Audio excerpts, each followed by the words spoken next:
Indian auto industry may for some reason be facing some anxiety after both US and EU have put pressure on India for steep tariff cuts on passenger vehicles. Well, that's not something that we are seeing in the mood of the market today, but the fact that over the next 6 to 12 months, in case those tariffs were to kick in from the present 100% to as high as 160% to as low as about 10%, then things for India's auto sector could change. Now, would the playing field get tilted away from India's manufacturers, especially Tata Motors and Mahindra? And we've seen their stocks are doing well today. If import duties were to come down drastically, well, News 9's Amit Ranjan has done a deep dive into that particular aspect. He has spoken to some auto sector experts, including EY Som Kapoor, as well as former Siam President Dilip Chinoy, in order to explore this developing scenario. Let's take a look at that report.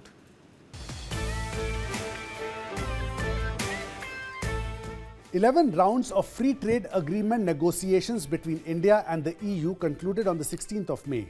EU has sought significant tariff reductions in sectors that include automobiles, medical devices, wines, spirits, meat and poultry. They have also asked for stronger intellectual property protections. As far as the US goes, the first phase of an India-US trade deal is expected to be finalized by July this year.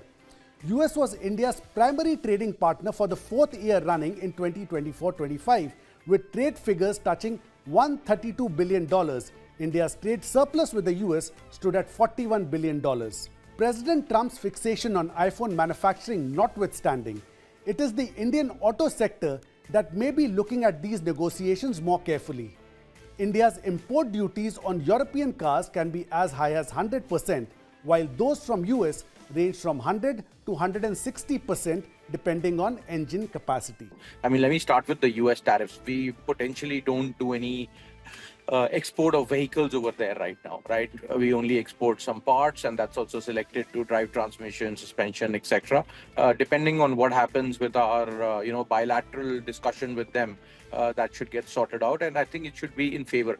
Like a lot of people, I'm also looking at that with the glass half full, because they've placed these tariffs for across countries, right? Not just on India. And we probably have a fair amount of opportunity there as well, especially on the two-wheeler side, etc. If that gets into a possibility, an option for those countries. So having said that, you have to look at all of these with an opportunity lens as well. I think it's time we take them on, yeah. We are the big boys. We are the third, fourth largest manufacturer of passenger vehicles in the world. We have the capability to do this now, and we need to fight the big boys game also, if so be it. But I think the government will try and help out by restricting volumes, and the companies will take it in their stride and try and win it from there. What's the worry? If import duties on American and European cars are cut down, the Indian auto industry will lose its competitive advantage. The most expensive cars manufactured by either Tata Motors or Mahindra do not exceed 30 lakh rupees. It remains to be seen if foreign players would find the low and medium cost segments in India lucrative enough for them even after duty cuts. My personal views are two on this. Point number one, you're taking companies like Mahindra and Tata's, you're taking them very shallow. I think these companies have a lot more depth in them. The competitiveness that they've already built, the competitiveness that they're capable of building is phenomenal, right? There may be a little bit of a short-term impact to them, which I think the government will try and curtail by saying, the import volumes will be restricted to a certain number. I don't want to comment on the number because, it's still not out in the open. But I think the government will try and curtail that problem with the number. And I think if you actually look at the products that are coming out of the Mahindra and the Tata stable, the designing that is coming out of there, the kind of acceptability it is already starting to generate, I think, it's time that we can not just fight this, but we can win it. As long as Mahindra and Tatas can appeal to the Indian consumer, can bring out refreshed products, can become, they both are now world-class companies, can build world-class products and offer customers value for money, they can compete effectively in India. Both Tata Motors and Mahindra have made big forays into the Indian EV market. How would that be affected with the onslaught of European and American cars? Would the exports of this category products get some fillip with the reciprocal duty cuts in European and American markets, especially in the two-wheeler EV segment. On the electric vehicle segment also, I'm not too sure that they will be as price competitive as already as some of our Indian manufacturers are or can be. And so I foresee that they could probably get some good, better based technology products from there. But other than that, I think the volume segment, I don't foresee too much of an impact. I think the EV space is a challenge because a lot of the technologies we are still dependent on that, and there I think because it's also very nascent in India, it could be a challenge in some segments of the EV space. But Mahindra is in the SUV EV in the smaller car EV. They're not into large cars, etc. And the large cars, which are big SUVs or big, luxury products, nobody makes in India, neither Tatas or Mahindras.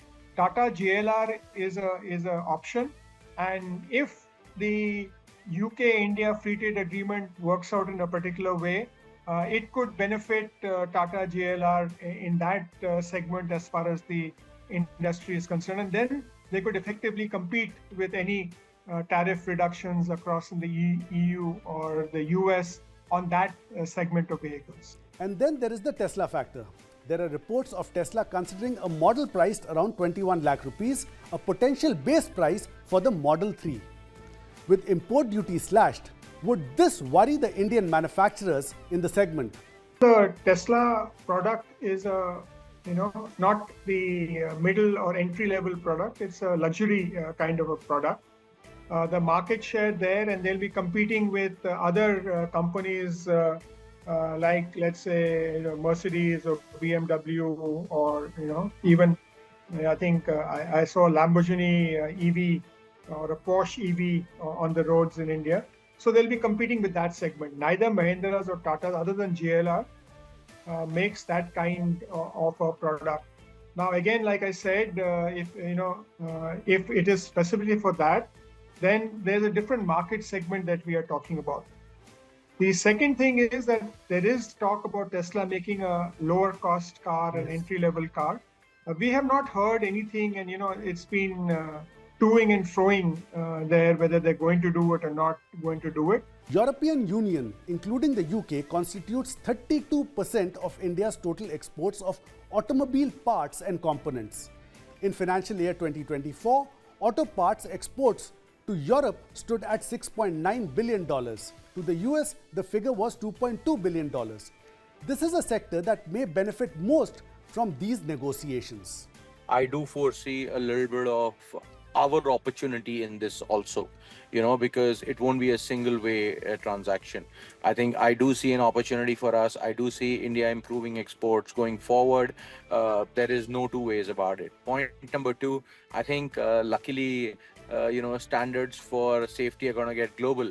So if we can pass the standard and they can pass the standard, nobody has any questioning on them.